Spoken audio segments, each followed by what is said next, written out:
Kevin Davies, who also joins us, hopcompost.com. Who came up with the name? Was that you? The name Hop, so the first time that we presented the idea for the business, the woman responded, this could be the biggest leap forward for our food system. So we rolled with the idea and gave it a name that's short and sweet. It's a good separator from overstated brands like Miracle-Gro. How come composting has been around forever? And we've seen, we've composted in our houses, but we haven't really done that as a society just yet. Why has it taken us so long to get there? And fix your mic, by the way. What the heck are you doing? These are not recyclable microphones there, buddy. Challenges. Yeah, there's two ways to look at composting. You can see it as waste diversion or you can see it as product creation. So depending on how you look at it, it can be intimidating or not. If your goal is just waste diversion, then by all means compost all your food scraps at home and celebrate it. I really applaud the Zero Waste Initiative.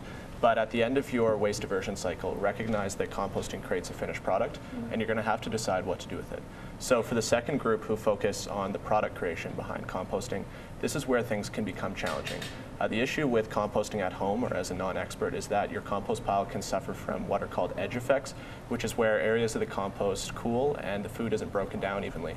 So as a result, the finished output has all sorts of traces of the input material. And if you haven't vetted in detail what you're putting into it, those traces can become problematic. So say if you put in some apples that had a herbicide application, that herbicide will be in the compost and applied to the garden, can cause problems. The same thing can happen with nutrient imbalances that burn the garden or weed seeds, which cause a garden takeover. So for people who are garden savvy and looking for a craft compost, this is where companies like Hop can come into play. Instead of just composting in a backyard, we're composting with a touchscreen. And the woman who ran U of C's plant biology research does daily testing on everything we produce to vet our quality. So for those who see compost as the product, not the process, there's options out there. It's really, I didn't realize how much science really went into composting because we had one growing up and I never really thought twice of it. But lately, especially, talking to you, the science behind it is actually quite interesting and you guys are really on top of that. Yeah, so we have a team of 3 scientists. Our brewmaster actually came from the Australian National University. He was funded by the university to study soil biology for 9 years using our clean tech. And so he's coming to Calgary with a research binder about this thick. And it's all on microbes, things that are beyond me. And yeah, he's using it to create all of Hop's craft recipes. Do you think this is composting is something that we can do a little bit more, because we were talking a little bit during the break how in Victoria it's now become mandatory to actually compost. Is that something we could implement here in Calgary, or are there issues with that? I think that government involvement can be ideal in some instances, but it might not be necessary. So the important thing to consider is that food waste is far from benign. For every 10 pounds of food that a food merchant receives, an average of 4 pounds goes into its garbage, and those 4 pounds in landfill emit the equivalent to 400 pounds of CO2.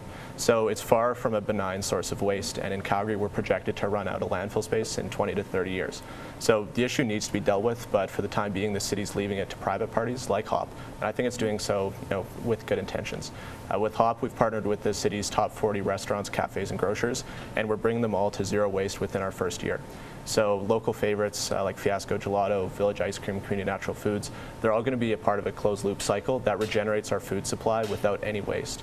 So this year, Hop is projected to divert 2 million pounds of waste from landfill, and because of our signature clean tech, thank you, because of our signature clean tech, we're on pace to reduce local greenhouse gas emissions by 10 million pounds.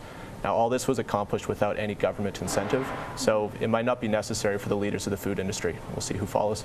Kevin, I get the impression that we have a lot to learn, and maybe you two can back me up with this as well, too. We have a lot to learn. Do you find that it's just an education process when you meet people? Absolutely, and as Kevin said, it's could be very complicated in this education process. Something as simple as compost and going deep down into it, or recycling, and it's a cultural shift. So when we work with organizations, we're seeing that it's not just this nice to have add-on. Yeah. It has to be integrated into the core of the organization or the DNA, right? Yeah. Lourdes, the same? Yeah, absolutely. I think there is a paradigm shift that needs to happen for sure in terms of how we think, eat, and live every day. Someone has to set the example, and this gentleman is setting the example as well too, Kevin. Quickly, what's the goal for Hop Compost over the future? You were diverting so much waste, but what's the overall goal? The goals will be operational in 10 cities across North America within 5 years, and to create a closed-loop food system within each.